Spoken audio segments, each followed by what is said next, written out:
What's going on, everyone, and welcome to the Trail Theory Podcast. I'm Brian. I'm Alex. I'm Austin. And I'm Pfeiffer.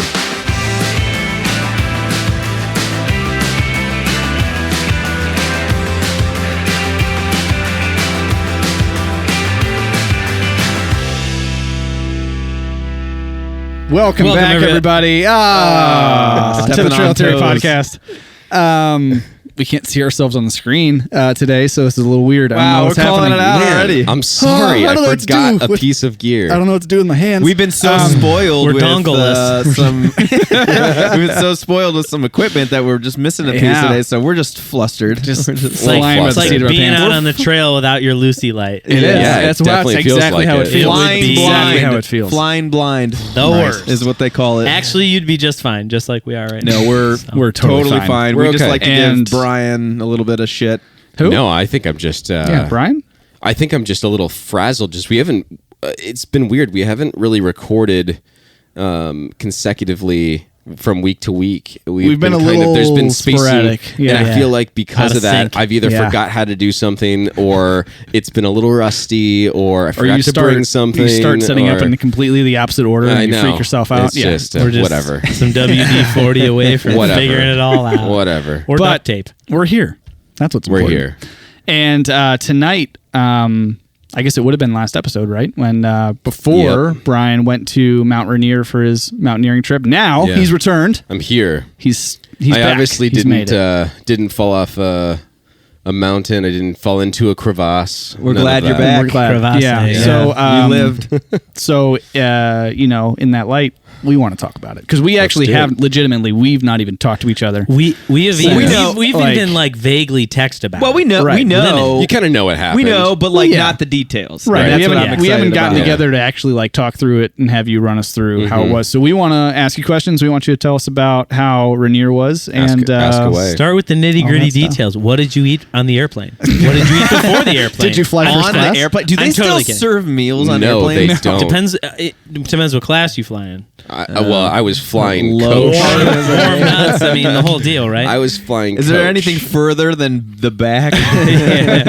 Luckily, I was able to upgrade to Economy Plus the day of for free, so that was nice. Oh, look at you. Got Look your at little that. Tootsie Rolls in there So real you got the nice. pretzels and the half can of Coke. Status. I got a full can You got to go of Coke. ginger ale. Whoa. Ginger ale all the way. I did do... You know what I've been doing?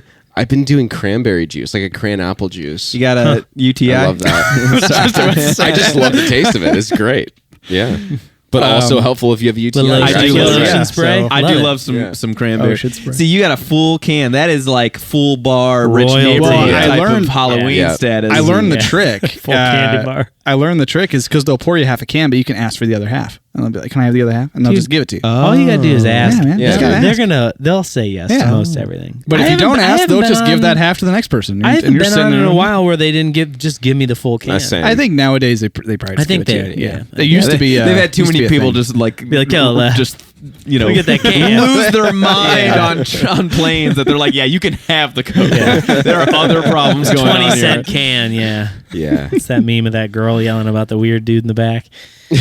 Like the guy that's not real. Yeah. Oh, yeah. He's not real. What happened there, dude? I don't know. There was I think she came out and made a statement or something afterwards about she I don't was. know. The entertainment value's high. Yeah.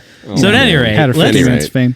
let's talk. Let's I talk. mean, who cares about the plane ride? I'm sure it was fine, but It was okay. You landed. Hold then on. what? I did. Hold on. I watched Interstellar. Didn't you guys tell me to watch Interstellar? Yes. That was your first That was time. your That was my time? first time watching. Fantastic. On the plane. Thoughts? I was so stressed the out during the entire movie. It's intense. Why did you guys have me watch that on a plane? I didn't so tell you to watch it on a good. plane. I just told you to watch We just it. told you it was good. Oh my god! You I coulda was watched- so stressed out. You know, great. It's a great Pokemon movie. It was great. or Anything. Great movie. I also watched started rewatching the first season of True Detective? True Detective. Yeah, because so I you were told just you. full Yeah. McConaughey all the way. Full McConaughey. Full McConaughey. I love you. Green lights all the way, buddy. That's Yeah. amazing. See, I had surgery 2 weeks ago, and I couldn't do anything for 3 days. So that's what I did. I watched True Detective season 1, played FIFA, and laid up for 3 days. Didn't do anything. So that was the reason That why was I'm the like, I went recommendation. through. I'm like, you know what? I'm going to download this movie that they told me to watch, and then I kind of want to rewatch the first season of True Detective, so I'm There going to we download go. all those too. Best series Which I'm of all glad time. I did, because where I was in Ashford, there was like basically no reception and the internet was pretty spotty. So I'm glad that I kind of had some of those downloaded that I can go through and like just pop on before I went to bed, which That was way, nice. when you were, climbing the mountain, you could just pop on. It was on my computer, not VR while I was on the headset. mountain. You brought that up with you, right? Yeah, that was part of your I pack. just put it in my put my computer in my Couple backpack. ounces. All right, Yeah. so, So you flew into you flew in Ashford. Flew into Seattle. Flew into Seattle. Yep. All And right. then we drove down to Ashford, which is where RMI Expeditions, that is the guide company that I hired to teach me mountaineering. And, we had 3 guides that went So up when the you mountain say with us. we, how many people were in this group? There were supposed to be 18. There ended up being 17 because two of the guys were coming from British Columbia. Oh. And the guy who had talked his buddy Carl into doing this trip, Oh no. he hurt himself training. I don't think he broke his leg, but I think he pulled some kind of tendon or something like that where it he was out. I hope Couldn't Home go. Dog got Sucks. that trip insurance. I don't know.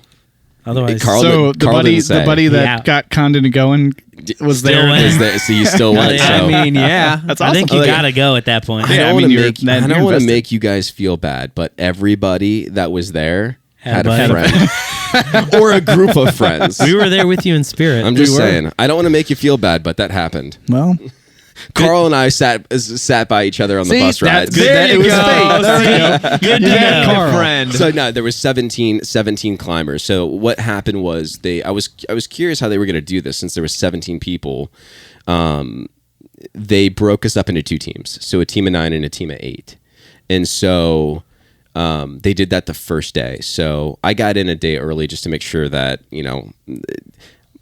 flights weren't delayed, wasn't going to have to worry about getting to a certain place at a certain time, and just like, oh shit. Yeah, Like, if you're gonna do a trip like that, you want to eliminate all obstacles. So, got in a day early, and then the first day for orientation, we got there at like 3:00, and they kind of split us up into our teams from there. So they kind of just read off a list, and it kind of was based on like, who came with who. NBA draft on the playground. It was who came with who.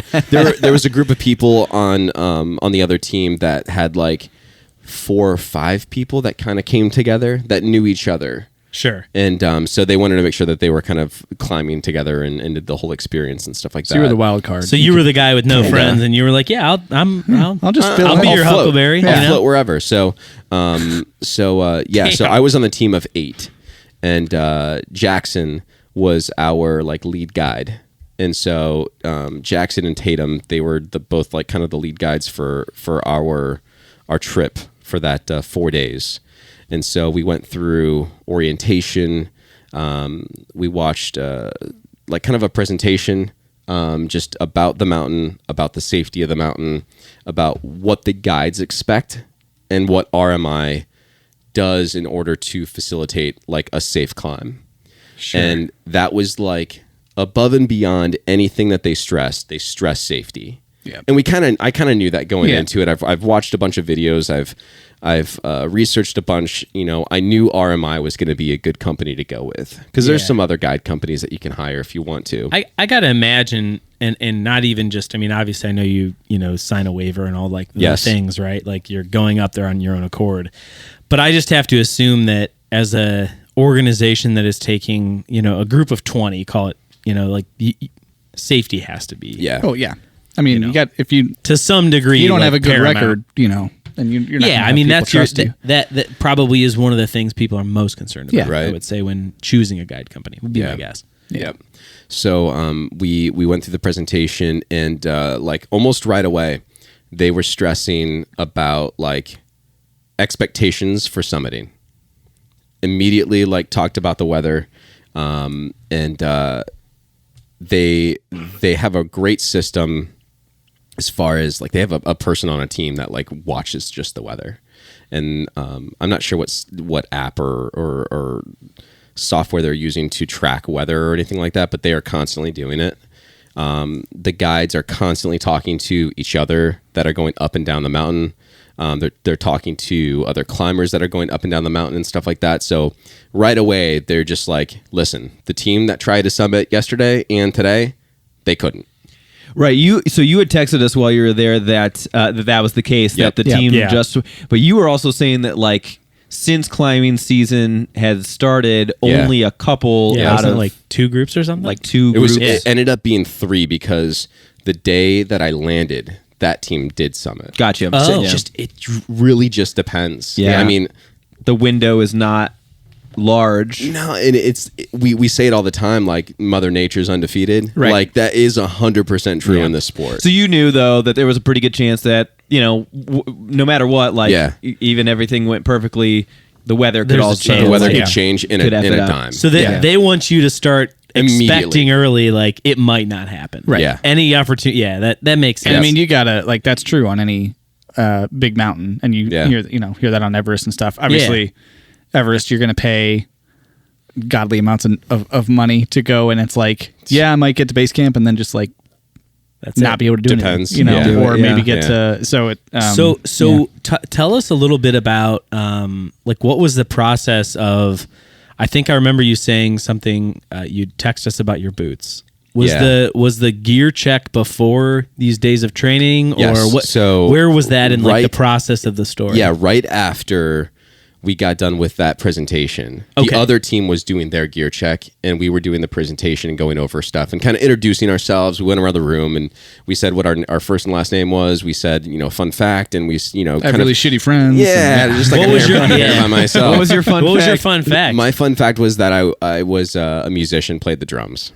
Yeah. That's so fun. Didn't mention podcast. Yeah, didn't do it. I did talk about the podcast to a few people that had asked, but like I didn't want to put myself out there. Like Brian, listen, man, I'm an adventure guy. I'm pretty cool. I have a podcast Brian, about stuff. I feel the same way. Yeah. I would do the same thing. Yeah. I would have said, I'm a musician, I'm a drummer. Listen, man, I won the 2nd grade spelling bee. And I should have just made some dumb shit up. I drank a whole liter of Mountain Dew in under 60 seconds. Something like that. Austin's tried to drink a gallon of milk. Oh my God. I literally was just talking about this with somebody. Yeah, one of the... we went to a Monsters hockey game. Yeah, we went to a hockey game, minor league hockey game, and I was one of the guys, like I did a Mountain Dew chug off with another dude. Yeah.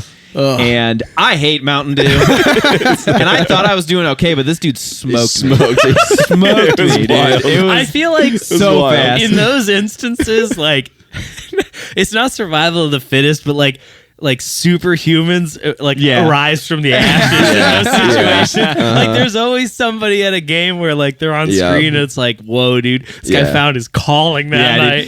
He wiped the crust out of the side of his eyes and like got up and just chugged that Mountain Dew quicker than anybody else. Pulled his Xbox controller out of his pocket afterwards. Wiped his Cheeto fingers on his Jinko jeans and was like ready to roll. It's funny you say that because you had, especially back in college, you had that talent. At least I thought you did, because I couldn't beat you. Just chugging beverages. Just gotta relax that throat. Of some, Dude, it was in a former life. I was gonna say, I think we're past that. But not so much now. I'm an adult now. So no, the gear check thing happened after our presentation presentation, and stuff like that. So we went back outside, and we literally got into a circle. Jackson was in the middle, and we dumped our packs out. Shakedown. Everything cool. Out on the grass. Yep. And I got some footage of that and stuff like that, and maybe we'll insert it here. But they literally went through line by line, and cool. they were like, okay, first thing on this list is pack. All right, everybody hold up their pack. Yep. And like they go through and they look at everything. Okay, cool. Good. Got it. Awesome. Next thing, sleeping bag with the stuff sack. Everyone have a sleep. Good, cool, got perfect. Awesome. Why with the stuff sack?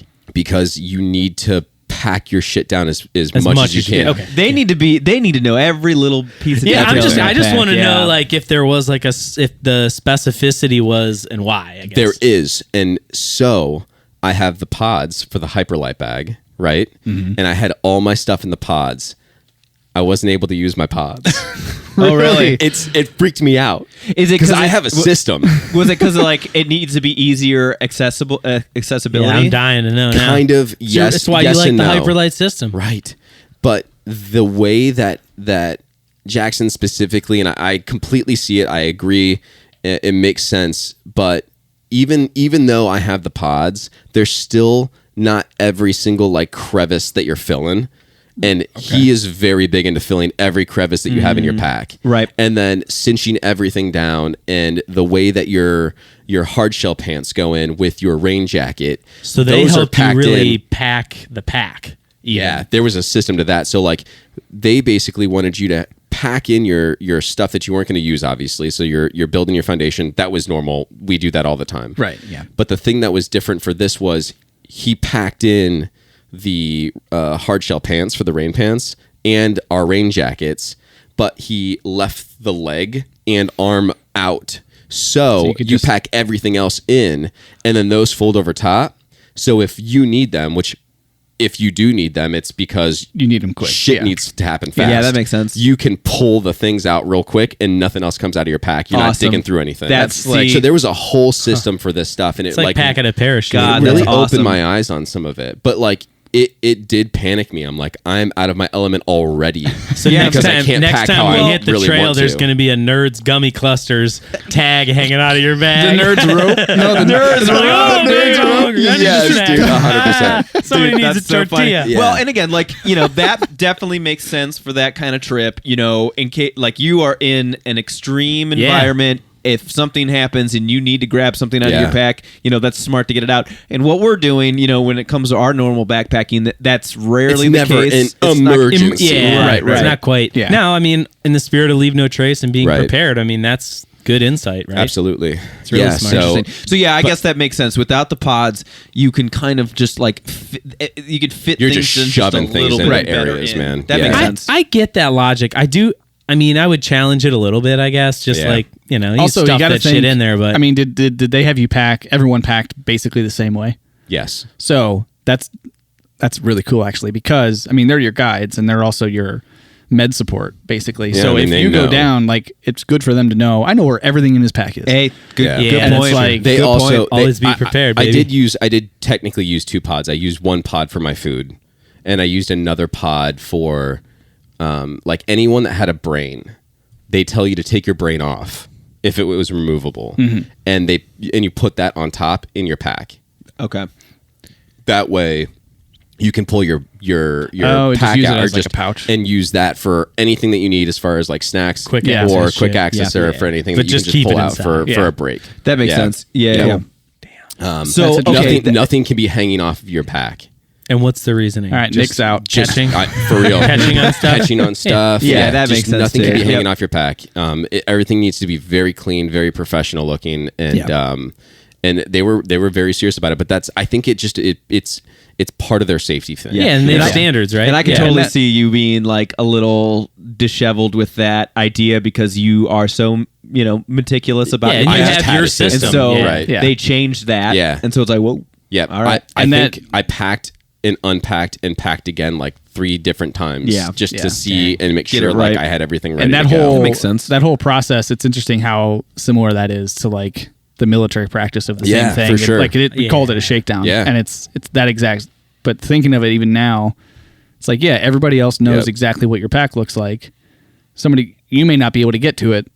Somebody else may need to get to it for you, or maybe you have some. It's like that you all become a unit instead of like, oh, I got my pack and I got all my shit and you do your own thing. Now you're actually a team on a line and a unit and everyone's the same. Yep. That makes a big difference when it comes to safety. So you asked about the boots. Yeah, how did you feel, I guess? Okay, so pods are out. Yep. You did tell us that was the one thing you told us boots did not work for you. So how did you feel about everything else in your pack? Yeah, how did that come to be? Was there anything else like everything else in my pack was perfect. Good? Everything else was great. No issues. No issues. For Brian to be told that a piece of gear that he went out and sought and purchased and he can't use it. It wasn't because it wasn't a suitable boot. Right. It was because the freeze line, so at 32 degrees, your freeze line was at like 5,000 feet. So the mountain up top was going to be too cold for a single boot. Yeah. We had to go double boot. And did anyone else have this issue? Yes. Yeah. So there was a lot of people that had to rent boots then. Anyone else in the group just have like, did someone show up with a homie and just like have to rent everything? No. I feel like if you're doing I was gonna ask like without calling anybody out or like being, anything like that, like was there anybody that you saw that was like underprepared with their gear? Not underprepared with their gear, but they rented a lot of shit. Yeah, sure. Yeah. Which is fine, right? Yeah, they're renting the coats, they're renting the pants, they're renting the boots, they're renting the axe, they're renting. I think one person actually rented a pack. Yeah. So like they knew going into it, it's like, okay, I need to reserve this stuff, I need to rent this stuff. I don't want to buy it outright. Right. And there was people that were coming over from like New York and stuff like that they've never done this before, and like so they just rented a bunch of stuff, which is a smart move. Yeah. And it definitely takes the finance of the trip down big time. Right. Because I think the boots that I rented, they were 6,000 meter boots. So like anything. What's that mean? So that basically like if you were going to do peaks at 6,000 meters. Okay. So it wouldn't be suitable for Everest at 8,000 meters or any of those big 14ers or anything like that because they're not insulated enough. Right. But like to go to Denali, you'd be okay. Yep. To do those bigger mountain climbs, you'd be okay in these boots. So I think they were the Scarpa Phantom 6,000 HDs or something like that. But they were like $1,500. Yeah, to buy that. Yeah. So I rented them for like $100. Yeah. That's worth it. Scarfed those right up. Yeah. So it was an unexpected expense, but it was necessary for us to be safe still. Yeah, for sure. Yeah. And you're already out. You're in the. What am I going to do? It's like, no, never mind. I guess I'm just not going to go up. I'm just going to wear my, wear my tennis shoes. They wouldn't have let you. Oh, I know. Yeah. I think there's a certain going into it, you have to recognize. I imagine some of it that's the cost of doing it. Yeah, man. Cost of doing biz. Mm-hmm. Yeah, whatever. Yeah, makes sense. Yeah, that's so you couldn't use those. That was all. Was that pre-shakedown? Or that was during shakedown? That was during. Yeah. Okay. So you were like, man, I love my boots. Don't take them away. It is what it is. So they're still virgin. They need to be broken in. They actually were returned today. I was gonna say, yeah. Well, I mean, if you didn't use them, and it's been, I mean, if I'm gonna do this again, which we'll get into actually, later. that was going to be my follow-up. Is that typical for the freeze line to be there to where like no, and it really just depends, man, on like when you go, the time of year you go, and like so you maybe could have known that detail going in, or it was just like a day of thing, it's a crapshoot. Depending on what the weather's like. They could have been viable, but I guess that's what I'm wondering. Yeah, that makes sense. I mean, people climb that mountain with the boots that I have all the time, and it's one of the boots that they suggest. Yeah, right. But it just happens to be it was too cold for those. Dang. Yeah. Wow. And I know I had another friend who attempted Summit a couple years ago. Who was telling me about it, and that was it. They had to come down because someone in the group had cold feet, and it's like he had cold feet. It's like that's a term for like, oh, you got nervous. It's like, no, he had literally had cold feet. Literally had cold feet. And that's funny. Frost nip and frostbite are like a for sure serious thing. Like it wasn't something I like really considered of being like a possibility, but when you're up there and the wind is blowing and it's in the like single digits, for sure. Yeah, absolutely. Wow. So what was the training like? Well, let's walk us through that. So that was the second day, which was absolutely incredible. Like I immediately fell in love, and it was wild to have that like feeling again that you got. Like it was the same feeling I got after the first backpacking trip was over. It was like, it hit all the feels. It was incredible. So what's the kind of stuff that you learned? We learned like how to walk. Yeah, and it's funny that you like learn how to walk, but there's a certain way to walk. I mean, when you're walking through, you're typically walking for the most part pretty slow. You're walking in other people's footsteps when you're going up. You're like skidding your foot into your foot. You're skidding your foot into. That's how they pronounce it on the mountain. Yeah, that's how Switzerland. Yeah, we found a foot. Well, where's the boot? You're skidding that into the other person's footstep. Yeah. And it's kind of creating like a staircase. Yeah, gotcha. Going up. Gotcha. And then there's also something called a rest step that you implement when you're like going uphill in a steep incline, where you are taking a quick step inserting your boot into the snow, but you have your back leg. You guys can't These guys stop. are giggly. Wow. Why that guy? You said it backwards too. I know. Wait, I don't even know. What is that from? Scary movie. Okay. I found a boot. Well, where's the foot? Didn't they hit it like, I oh, we didn't hit see a boot? Yeah, well, I didn't even catch your reference. Yeah. Because Wow. he said it wrong. damn. Still good. I'm still laughing. The rest step is when you take a quick step forward and you're resting basically all of your weight on your skeleton, because your back leg is still pretty much, it's not like your knee's not locked, but it's pretty straight. Yeah. So you're able to kind of rest as you're stepping through. And so your movements are kind of like staggered and almost like robotic a bit. Interesting. When you're walking up, but that helps massively when you're going up a pitch that's like this. Wow. Which there were a few pitches where, you look up and you're like, there's no fucking way we're going that way. Like that's a wall. Yeah. But no, that's the way you go. So we learned that. We learned the French step, it's kind of like it's almost like a pigeon walk kind of thing. What would be the purpose? It just going up a slope in a different way. Okay. And then also crossing over your foot, kind of digging and using the inside or the outside of your boot like a blade, cutting through the snow as you take steps going up, crossover.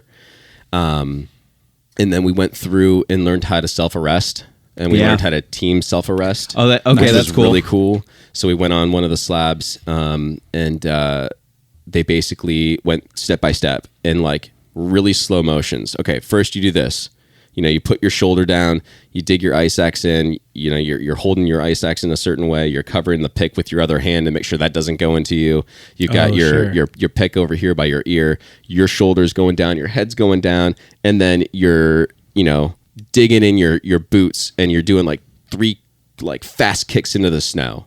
And so you're stabilizing yourself, you're almost doing a plank and resting on your shoulder a little bit and like really putting your weight into that ice axe and then into your legs. So like if you're roped up, a team member doesn't, continue to fall, and it doesn't pull you down. Right. So we learned all that, which was a lot of fun. And then we learned how to glissade, which is basically just sliding down the mountain on your ass. Oh, nice. Which was Love great. that. It's a little sled riding. Nice. And then we roped up as a rope team, and kind of learned how to walk in a rope team. That's cool. Which was not difficult, but it was more awkward than I thought it was going to be. Yeah. How many people are roped up at a time? 4 to 5. Okay. Yeah. That's the number I had in my head. That's about what I would have expected. You usually have a guide roped into the front and or back. Typically the front. Yeah. And then depending on your how many guys you have, maybe both.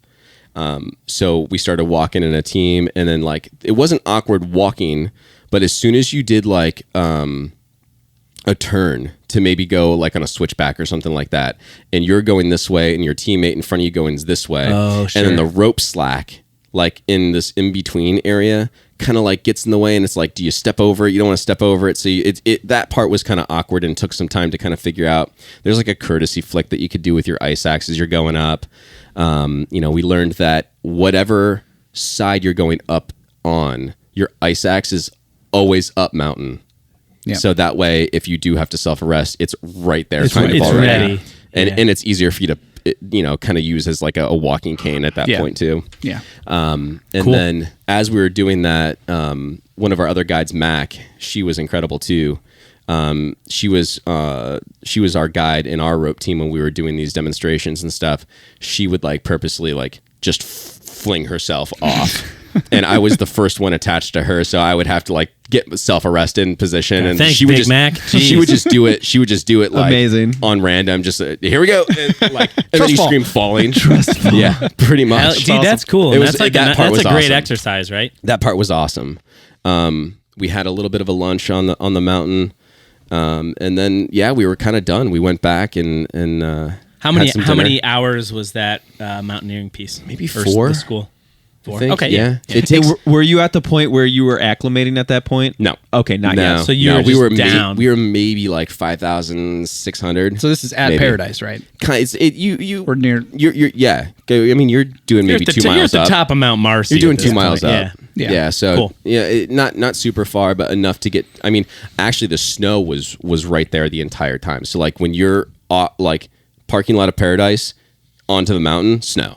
Yeah. We were in our mountaineering boots the entire time. Didn't wear my hike boots to at all. Paradise, or did you? No, I drove. You drove to Yep. Paradise. Okay. It takes about 45 minutes to go from RMI Expeditions base camp in Ashford through the park, and actually, it only takes maybe 8 minutes to go from RMI to the park gates. And then it takes like 40 minutes to even up and down through the park and get into Paradise. Yeah, Man, only 40 minutes to Paradise. Hey, that's it. Easy. that ain't bad. Nothing. Yeah. So then, went home. And a flight with Interstellar. All right. Done. 40 minutes to paradise. So went back. We had some dinner. And that was Tuesday. That was Wednesday. So Yep. day 2. Day 2, Wednesday. So then woke up Thursday, was laying in bed feeling pretty good, and then started moving around, and my stomach started to kind of bother me. I'm like, you f***ing kidding me? So did some business a few times and took some Pepto. Oh man. Didn't eat breakfast. I'll start didn't calling have you coffee. Pink Drink. Ooh. Dang, man. Oh, no. And so started feeling a little bit better. I don't know if it was because I was excited. I don't know if it was dinner the night before. But didn't put anything in my body. That was mistake number 1. We got to the mountain, was feeling good. It was hot as shit. Like fucking hot. And there's snow, but there's snow. Yeah. And it's like maybe 45 degrees. So the sun, on Thursday when we were hiking up to Camp Muir, there was no clouds in the sky. Okay. So The visibility was pounding. incredible. Yeah. But you've got the sun pounding you from the top, and because the snow is right there, it reflects reflecting. right off Yeah. into your face. Yeah. So you're getting pounded from both sides. Oh my gosh. And so the one interesting thing too that happened to me as I got to Camp Muir, I took a bite of food, and the roof of my mouth was f***ing sore. Yeah. Okay. Huh. It's because I got sunburn on the roof of my mouth. What? As I'm huffing up the mountain, Yeah, your mouth. Yeah. It's coming up it's from the snow. shooting up from the snow into my f***ing mouth. Oh my Wow. God. Brian, this is crazy. Something you would never think about. Well, hold on. So this is weird because like I have this phenomenon after I run a marathon where whenever I eat food the day or two after, I get like shooting pain from the top of my mouth. Really? But I mean, that wouldn't make any sense for me to get sunburn Yeah, I don't in my know. mouth. I while think running that's that. just the flaming hot Cheetos you were eating. That's how I feel. Yeah. It's a weird fuel. Oh wow. Okay, Goose that egg was with weird, hot but sauce. you got sunburn on the top of your mouth. I was sweating my ass off pretty much almost wild. half that climb Yeah. until we got to a certain elevation where it started to get a little colder. And that was that day was 4 miles. 4.5 right? miles. 4.5 miles. Okay. So we took. This is one thing that I really didn't expect, and it's a little goofy how they word it in the RMI, like, what would you call it? Like their itinerary. It says you have lunch on the mountain, Okay. and then on your climb day, and you have lunch on the mountain coming back down the next day too. It's not really like sit down and eat lunch and like you're just you're drinking, you're eating, you're kind of taught. There's 10 minutes. Your breaks are 10 minutes. Yeah. And they are like, and really it's only 7 because you have to put your pack down. Yeah. You have to unpack your stuff. You have to get your thing out. And then you also have to pack at like minute 10, you're walking. Yeah. So really there's only time to like do like 1.5 things. Yeah. Unfortunately, because I also had to rent boots, I started developing blisters. And I felt them almost immediately because I'm sweating so much. Yeah. My boots are super hot. Yeah. And I don't want to get further blisters. I already had blisters on my feet already, and I didn't want to continue that. So I needed to treat them on that first break. That took all 10 minutes. Oh, geez. To where I was like trailing, getting back into. They're already walking. I'm like rolling my pack up. Like you So go. they weren't waiting. They were going. You go, dude. I mean, someone sure. will wait, but like you're on a You time didn't get a schedule. chance to Let's eat, go. though. Yeah. Didn't get a chance to eat. Didn't get a chance to drink. Oh. Yeah. Brutal. And so Brian, by the second break, which was an hour later, I'm dripping sweat. Like I took my hat off and it looked like I had been dunked in a pool. Oh my God. Like just sweat. And so I think at that point on, there was no way I was going to rehydrate myself.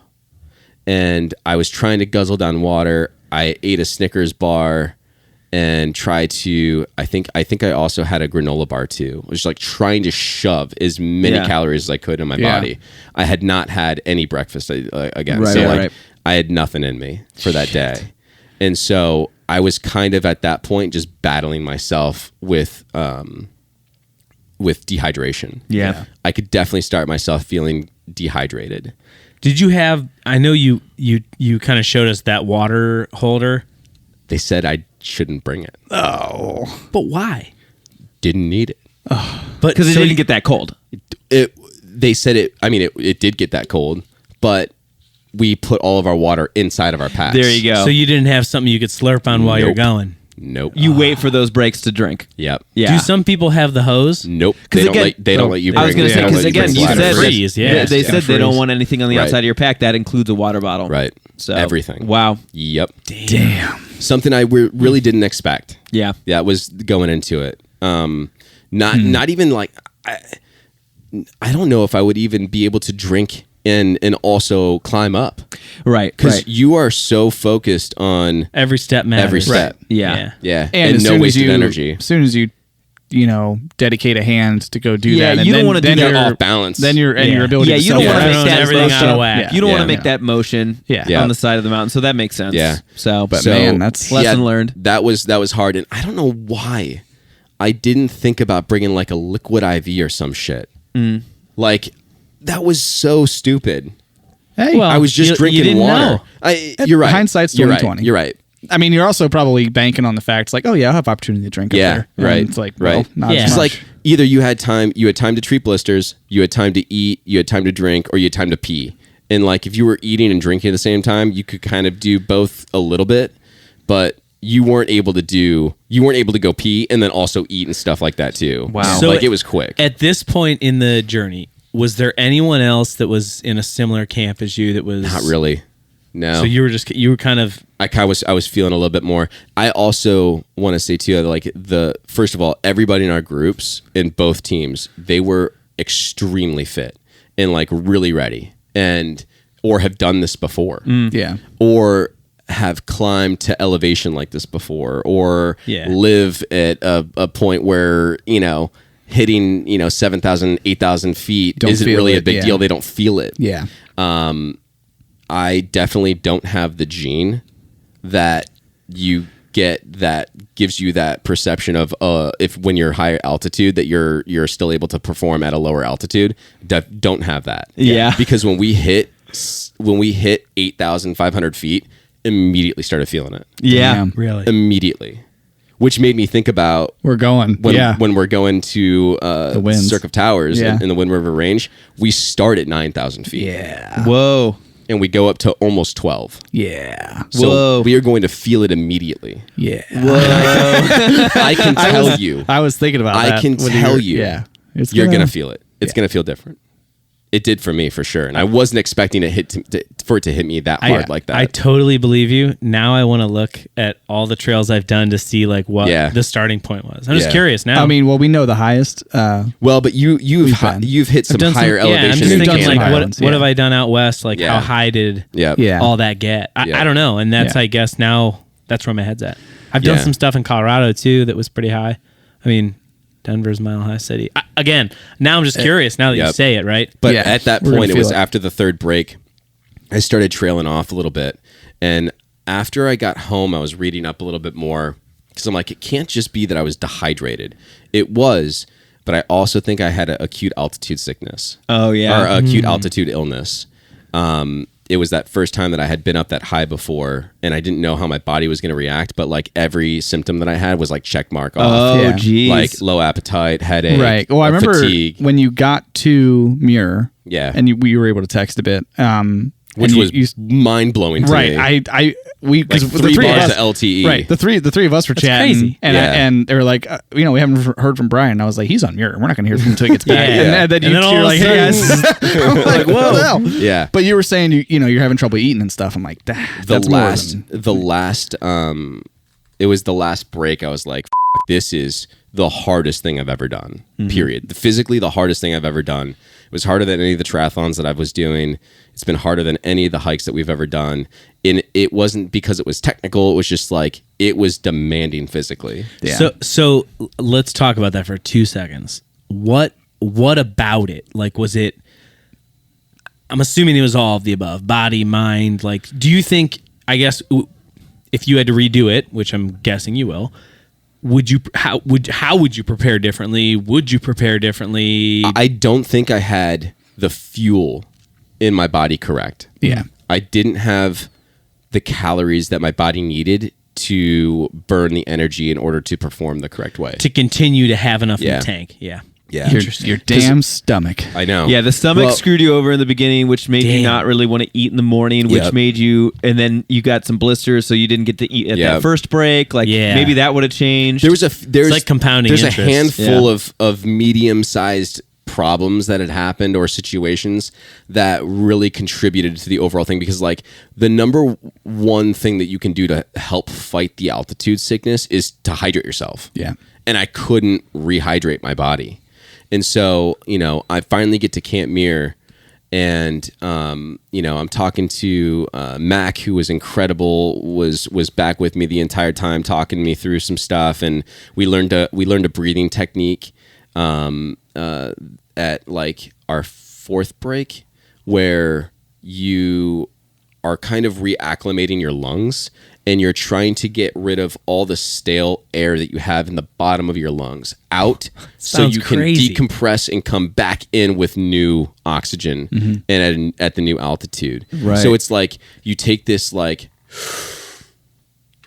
big breath in, and then you immediately with pierced lips push it out like really fast, and you do it a few times, and it kind of it gets rid of recycles the all air, that other yeah. gunk and shit that you have in your lungs out, and puts some new stuff in. And it felt like it helped me. Yeah. Yeah. So I was doing that a couple times as I was going up, and your step, breathe, breathe, breathe. And at that point, you're probably feeling a little. I mean, your anxiety had to be pretty high. A little right? bit. I was like, stressed. God, man, I can't believe that this is happening. I've been training this for so long. I felt like my body was in good shape. I felt like my mind was right. It wasn't that. It was just like after a certain point, you hit this like the wall that you would hit on a marathon. You're like, Yeah.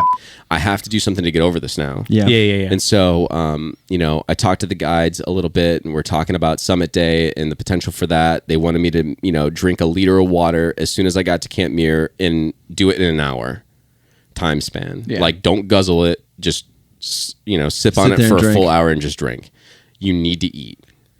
And so we went through a couple things, got my bunk set up, got into the bunkhouse, got my sleeping bag out, and I like lay down on my sleeping bag. I'm like, I could pass out and sleep right now.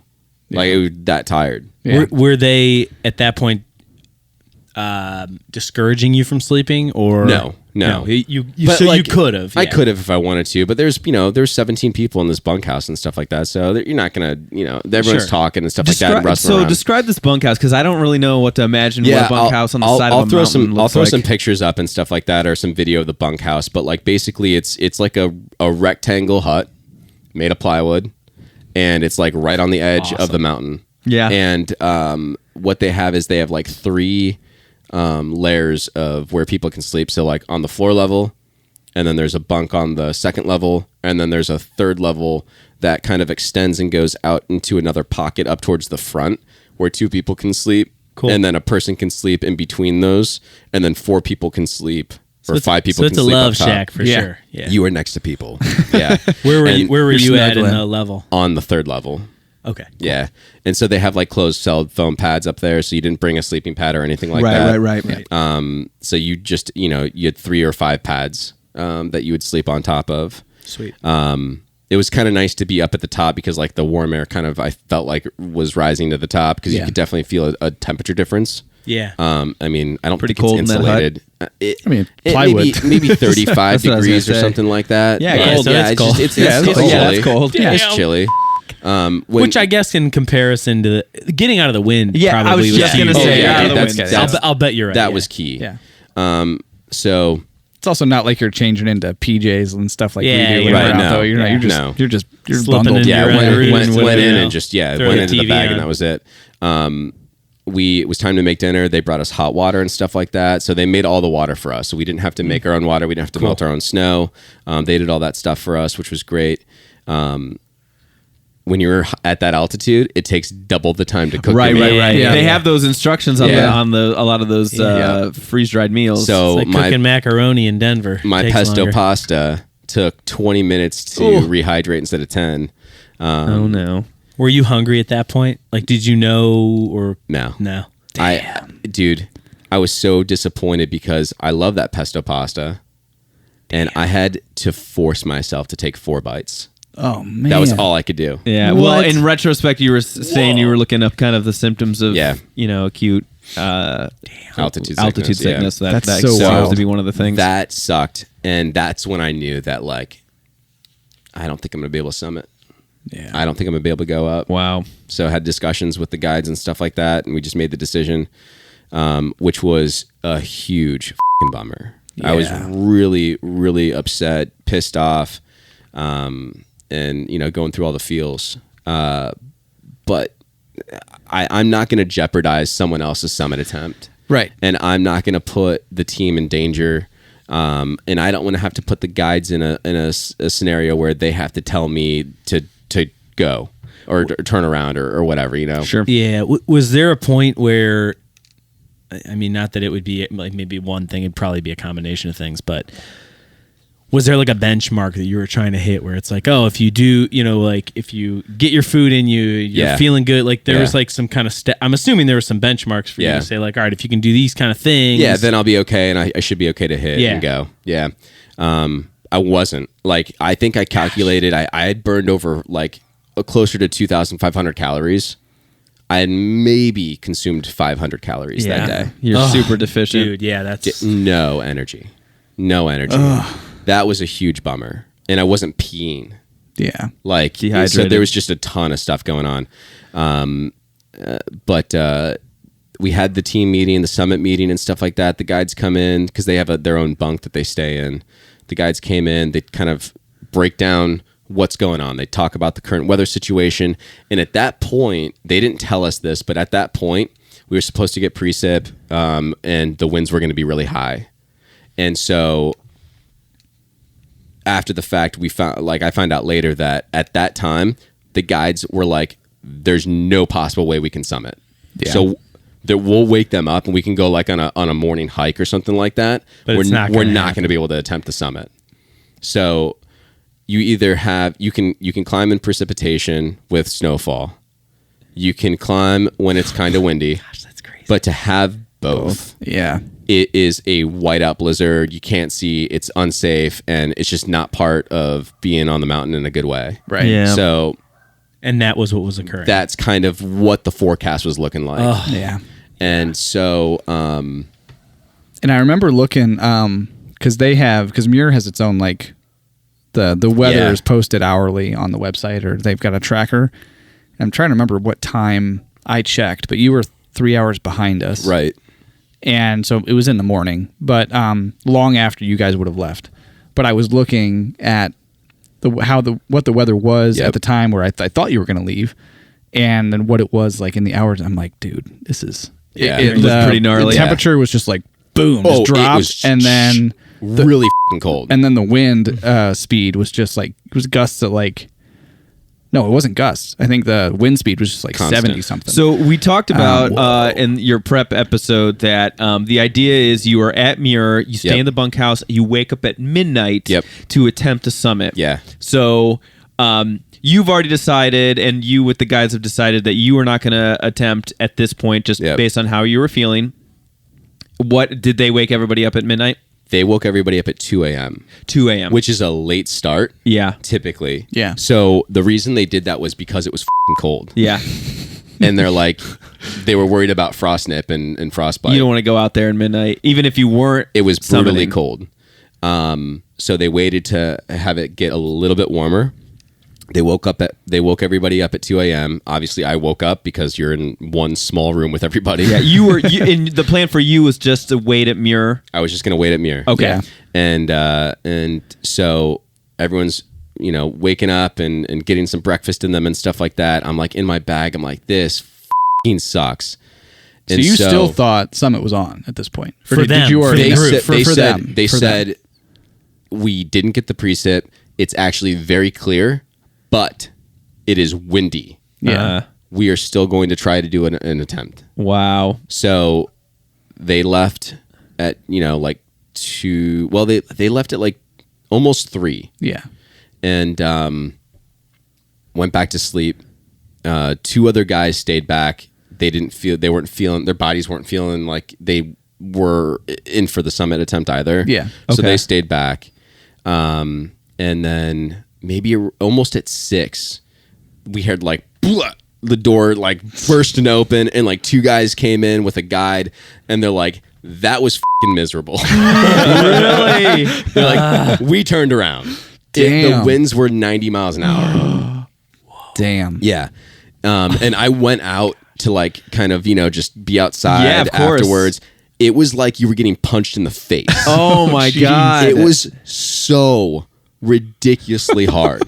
I That's couldn't believe crazy. it. And it was that type of wind and that gust where it's like if it's coming directly into your face, it's like you can't take a breath in. Yeah. Yeah. Because it's like forcing air into getting your... waterboarded. Yeah. Oh, here's a question. Did anybody have like goggles or anything like that? Yeah, you have to bring goggles. You have to bring goggles. Yeah. Oh, okay. Yeah. Oh, wait. Did you have those with you? I did. Okay, Yeah. I don't remember seeing Yeah. this. Was I on the helmet? that Oh, we were I wearing didn't. around? I didn't bring them with me. Okay, I was gonna say, but I I would did have have remembered goggles. those. Damn, dude. Yeah. So, and then the guide got on the radio with one of our lead guys, and they basically said they're spinning. They're doing it. They're turning back. Yeah. So they got on top. They got to the top of Disappointment Cleaver, And they were disappointed. Wow. Yeah. So I found There out, you go. first of all, the naming something a cleaver is a very Washington thing to do.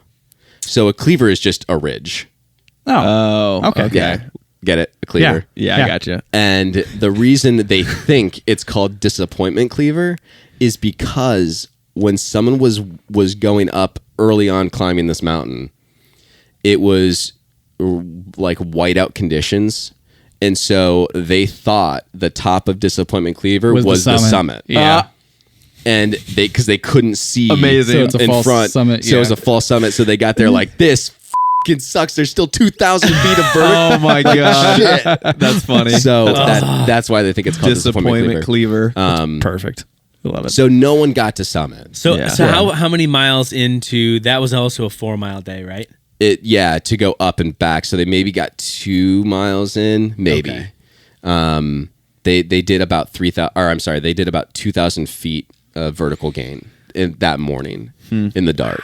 And Wow. so a couple of the guys came back. They're like, Brian, you missed nothing. It was dark. It was super cold. The wind was brutal. Some of the guys came back with like crazy wind burn. Yeah. And so that made it easier for me to stomach not being able to attempt, because I woke up at 2, I had a headache, but like my body didn't feel terrible like it did the night before. And so I almost went to our guides and be like, listen, I think I'm okay. I have a headache, but like I also told Kaylee that I wasn't going to push my body. I was going to listen to my body. And I also didn't want to put them in a position where they had to tell me no. Right. That's not fair to them. Yeah. So I didn't say anything. I just pouted in my sleeping bag. I mean, that's Dude, but honestly, like, Yeah, dude, it's if the you right would have call. put the shit on, Yeah. even not even stepping foot out of that door, you probably would have, like, I don't know. That's exhausting on its Right, own. yeah. You would have know? felt it immediately. Yeah. Yeah, because like you're just a little rested, And you still had feeling nothing in you better. at that point. I mean, Right. you know, So- your you body would've had been nothing to toast. work bites of on. Yeah. pasta. Yeah. So I That's kind crazy of got still. up and I started walking around a little bit outside, waiting for the rest of the team to get back. I ate a Pop-Tart. So I was able to kind of eat a little bit. Well, that's good. Pop-Tart. Yeah, that actually was fantastic. Sponsored. Dude. The Pop-Tart, the cinnamon Unfrosted sugar, by Jerry that was Seinfeld great. on Netflix. You Definitely not can unfrosted. only get 4 bites of pesto pasta down. But Yeah. Pop-Tarts, yeah. Pop-Tart was good. Wow. I started packing my bag up and stuff like that, getting ready for the team to get back, and I took some photos and stuff, and was able to talk one of the guys into taking a picture with me in the Cardinal Climb flag, which was something I really wanted to do. Yep. Cool. So we was still able to fly that thing high, and was just kind of outside as much as I could be, just to kind of like take it all in. And it was wild because like the visibility was okay up top, like I could see the summit, but the wind was whipping. Yeah. And it was really hard to get that shot of the flag. Just like, and I was like, well, if it's flying this way, I'll just be able to like hold it to the side, and it's just it'll flap that. It was like chaos. flying right into me. It was all chaos. But the team got back, and it had got so cold that night that all that snow that we hiked up that was pretty soft was like Ice. firm ice. Yeah. So I had packed all my stuff up, and Jackson came up to me. He's like, "Hey, we're crampon down. Yeah. So like, get your crampons on." Yeah. Whoa. So The whole way down? almost the entire way down. Oh, man. Yeah. Dang. And so it was wild. I'll put some footage in. I just did like a pan that morning of just like the view. Like you could see Mount Adams, you can see Mount St. Helens, and you could even see Mount Hood. Dang. Like Wow. off in the distance. And it was just bonkers. And I wish I had took video or pictures or something like that when I got to Muir that first day, because the visibility was even better. Yeah. Like you could clearly see everything. Yeah. Like you could clearly see Mount Hood, which is in the next state down. Yeah. Like it was wild being that high and having that kind of visibility. That's insane. So we crampon up, and we start making our way down, and like literally 300 feet down, we're in the clouds. It is white. Just white. Visibility maybe like 25 feet. That's crazy. It was bonkers. You're wearing your glacier glasses because you have to, because if you took them off, it'd be way too bright. Yeah, you're But, like, blind. It was also cold, so we had multiple layers on. We had a heavier set of gloves You had on. that red jacket on. Did not have that. Didn't have the parka on at that the time. parka. Yeah. Because I didn't want to. I knew that if I started with it, I would get way too hot. Yeah. So I had my North too Face. good. Yeah, It's just it's too too good. good. Too I had comfortable, but man. I was wearing it up at the top when I was walking around. Yeah. Gotcha. I texted you. I told Yeah. you. I think about wearing that jacket when I can't fall asleep at night, and it just puts me right to sleep. It's is- the it most is comfortable comfy. thing I've ever put on my body. It is comfy. But I felt great. I think I had acclimated a little bit better. Like I really felt like it maybe took me a little bit longer than everybody else to kind of get that acclimatization. Getting the Pop-Tart in me definitely helped. Shout out Believe it or to not. Pop-Tart. Believe it or not, man. All you need to acclimatize is Pop-Tart. Pop-Tart. Bring it on. Get some of that some of those carbs. But I felt great. I was up in the front. I was with Jackson the whole time, and I started talking to him a little bit, and he pulled out his phone just to like kind of nav through. He knows the mountain, but because it was a whiteout, like can't see. Yeah. He pulled his phone out. So I was like, I kind of asked him about some of the apps he Alltrails was using. Pro, or? Wasn't using Alltrails. Never used Alltrails. He was using Never? a few others. Oh. Yeah, I used Gaia, and he used Yeah, another sure. one Yeah. too. Something about Topo. I can't remember what the name of it was. I'll maybe email him and ask him, because I was Avenza? kind of curious. It wasn't. No. But he said that this is one of the most dangerous spots on the mountain, and it wasn't because it was steep, but it was a double fall line. So you go down, but it also tilts to the right. So if you follow it straight down, You're going it the wrong leads way. you to one of the glacier cliffs, like a 600-foot drop. Yeah, hard pass. No, thank you. And he said And you're in the cloud. they've already had a death on the mountain this year. A skier was skiing down in those conditions and skied right off. Oh God. No. Yeah. So he's like, I am very aware of where we are, and I'm making sure that we are kind of going. It almost feels like you're going uphill a little bit. And it was weird because like we stopped for a second, and we all kind of grouped both teams together at that point. And is like, I think he asked, he's like, which way is up and down? Because it was kind of hard to tell. Yeah. Oh, weird. Yeah. It was wild. So made our way down. Body felt great and was feeling good. Got back down to Paradise, or you kind of see it, off in the distance after we were maybe 1,000 feet from Paradise at that point, and the clouds broke off. So like we dropped below the cloud line at that point. So we spent the majority of the time hiking down, which was only like 2 hours, maybe 2.5 hours to hike down from Camp Muir. That's not bad. Which is great. Yeah. We see the parking lot, and you kind of get that feeling like we get when we get close to the car. We're like, and you think about like that post trail meal. Yeah. And like, ooh, there's the parking lot. Wings. The bus is gonna be there. We get to go, and we had like a debrief at the base camp and stuff like that, where we could have a beer, we could get a burger, get some pizza or something like that from base camp. And I was like, ooh, I can't wait for that. It's gonna be great. I get some real food in me. Body's feeling good now, so like I can eat. And got to the parking lot. I'm taking my boots off. Get to the parking lot. The bus rolls up. I'm getting my boots off. I'm like assessing my blisters and stuff like that. And I had my back turned to the mountain. And like I was excited to get back down because I wanted to go and have all those experiences. And I like look back at the mountain. I'm like, I want to go back up right now. Yeah, right. Like there's a piece of me on that mountain. Yeah. Like I'm gonna go back. Like if I could go back this year, I would. Yeah. It's first of all, the scheduling and stuff like that is not going to work, and they don't have any openings. They're fully booked up for the rest of this year. I'm 100% going back next year. He's going. Yeah. I knew that before even asking you, but I was yeah. It was a matter of like, what's the timing, right? Yeah. So it's interesting. We asked when we got back, they do a whole ceremony. We get certificates and stuff like that. They're like participation certificates. We didn't get a summit certificate. He's like, you can come back. We can give you a summit certificate. Do they give you a better deal if you book it on the spot? They're like, hey man, come back. It wasn't like the sandals thing. It wasn't like the sandals deal. No. Like second attempt here, dog. 50 off. Nope. But we were asking him like, when is like the best time of year to go?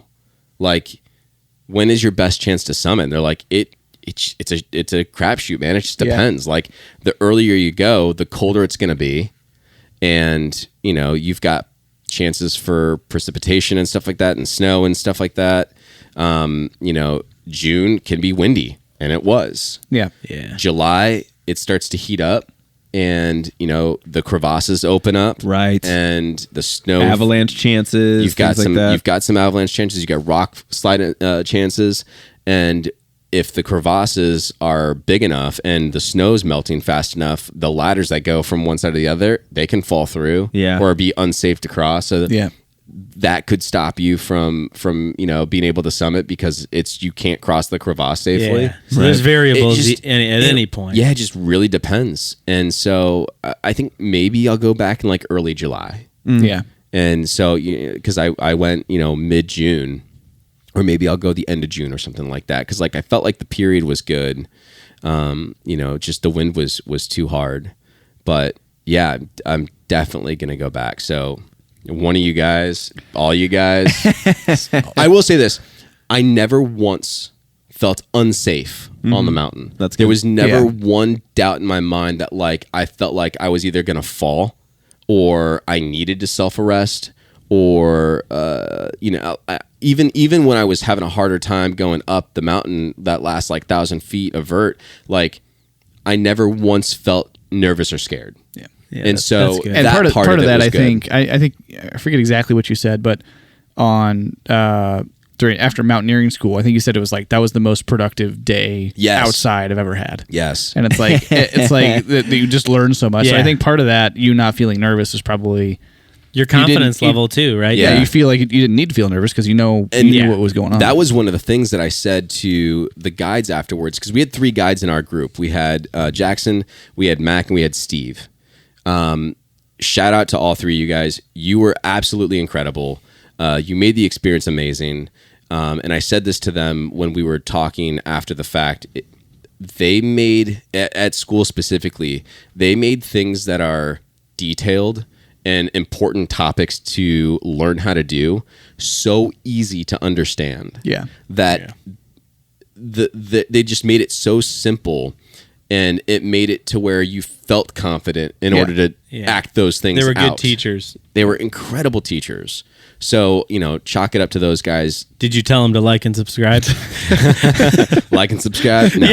I'm assuming the podcast came up in some capacity. I mentioned it to a few people on the trip and stuff like that, but again, I didn't want to be that guy. Yeah, sure. Yeah. So totally understandable. Well, people are there to climb the mountain for their own reasons and stuff like that. Yeah, exactly. So. Yeah. Well, whether unfortunately you didn't get the summit, there were other factors. You didn't feel great, but I mean, the greatest accomplishment is the money and the awareness that you created for suicide prevention and awareness. Yeah. So that's really the most important thing. That's the biggest thing that you did out of this whole thing. But I'm excited that we get to talk about this again. If you're going to try to go next year, we can do it again. You get an opportunity to hear it again. So if you go back. When you go back, do you have to do the mountaineering school again? Yeah, I think it's just part of it. It's part of the whole experience. I would imagine you would want to do it, right?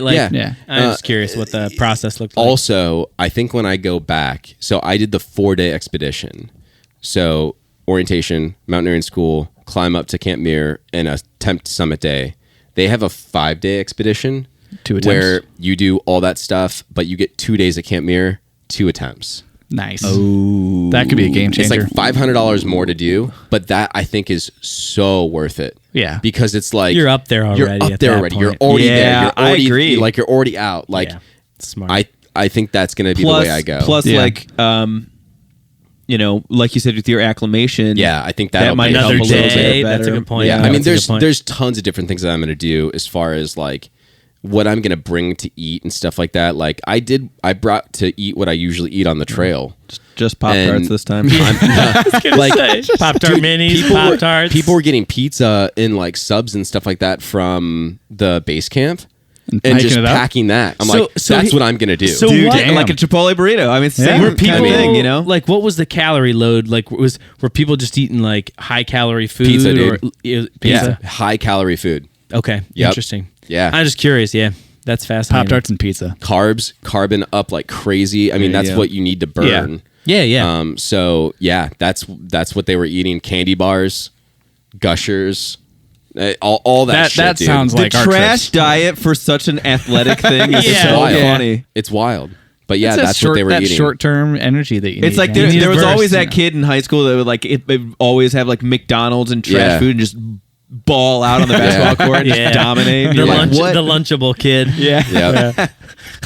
Gosh. Wow. Yeah. So that was the trip, and I had an absolute blast. It was an incredible journey. It was an adventure. That entire area over there is one of the most beautiful places I've ever seen. Like I told Kay, I'm like, I think we're gonna have to move. We just want to be close to it. I think we need to live here. Like Ashford is awesome. There's the restaurants there were incredible. We ate at this place called the Wild Berry, which is Napoli's owned. It's owned by Sherpas. The food was authentic and absolutely incredible. Awesome. It was so good. So yeah, man, I'm getting hungry now. It was the Wild Thornberry. It was an incredible experience. Well, thanks for sharing, Brian. Yeah, thanks. I had fun listening. Yeah. As we ended last episode, we're proud of you. Thanks, guys. And excited for you to do it again. Let's talk about something else because we've been talking about you for 2 episodes. I know. So I'm sick of it. Wow. I'm sick of it. Whoa, dude. Personally, I thoroughly enjoyed it. I did as well. And maybe, I don't know, maybe you can convince me to go with you next time. We'll see. I think I will. Well, everyone, thank you again for listeing. Make sure you tune in next week for another episode. Don't forget to like and subscribe, and we will see you next time. You got to have your Pop-Tarts! The Trail Theory Podcast is sponsored by Audimute and Audio Technica. Music by Dan Koch.